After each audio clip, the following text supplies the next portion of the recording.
नमस्कार. यलगार न्यूजमध्ये आपले स्वागत.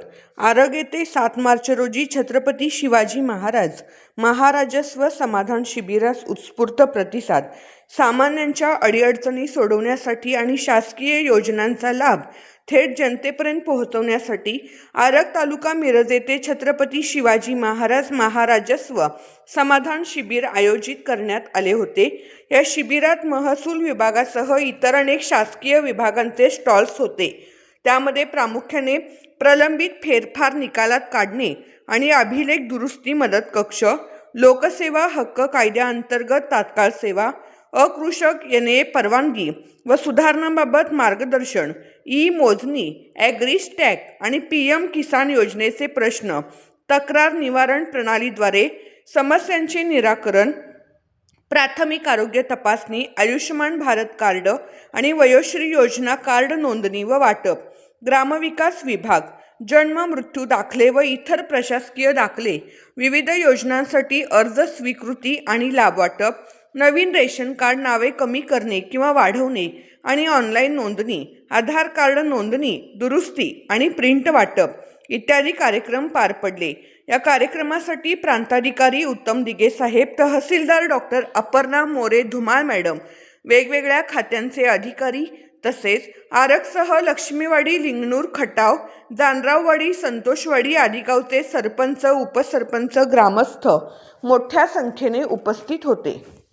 7-8 महिन्यापासून रस्त्यांच्या म्हणजे शेतकऱ्यांच्या रस्त्यासाठी माननीय महसूल मंत्री साहेबांनी अत्यंत क्रांतिकारक असे निर्णय घेतलेले आहेत. त्यांनी पहिला घेतलेला निर्णय तो असं सांगितलं की जे रस्ते नकाशावर आहेत त्याची लांबी रुंदी ठरलेली आहे. अशा रस्त्यात जर अतिक्रमण झालं असेल तर हे रस्ते सुद्धा सीमांकन करा, त्याचं रेखांकन करा आणि अतिक्रमण काढून असे रस्ते खुले करण्याबाबत सांगितलेलं आहे. दुसरं, जे रस्ते नकाशावर नाहीत परंतु सध्या अस्तित्वात आहेत अशा रस्त्यांचं सुद्धा रेखांकन करा आणि हे रेखांकन करून नकाशावर घेण्याचं काम सुद्धा भूमी अभिलेख विभागामार्फत आपल्याकडे चालू आहे. याच्यानंतर त्यांनी तिसरा निर्णय महत्त्वाचा घेतला. पूर्वीच्या काळी परिस्थितीनुसार आपण कोण 8 फूट रस्ता मागत होतं, कोण 10 फूट रस्ता मागत होतं. तर महसूल मंत्री साहेबांनी एक शासन निर्णय काढला आणि एक सूत्रता असावी यासाठी रस्ता तहसीलदारांनी मंजूर करताना 3 ते 4 मीटर म्हणजे 10 ते 12 फुटाचाच रस्ता मंजूर करावा अशा सूचना दिलेल्या आहेत. त्यामुळे इथून पुढे जे आपल्याकडचे रस्ते नवीन मंजूर होणार म्हणजे शेतकऱ्यांच्या बांधावर आपण शेतकऱ्यांसाठी देणार आहे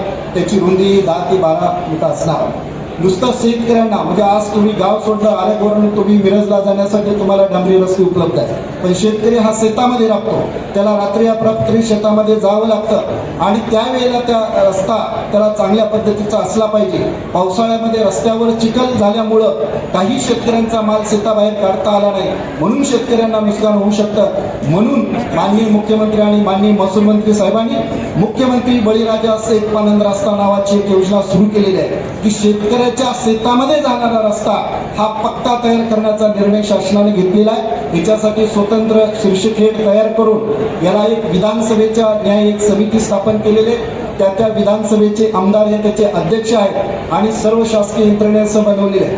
ही योजना आपण पूर्ण यांत्रिकीकरणावर योजना म्हणजे पहिले तुम्ही MREGS असेल किंवा मातोश्री पानंद रस्ता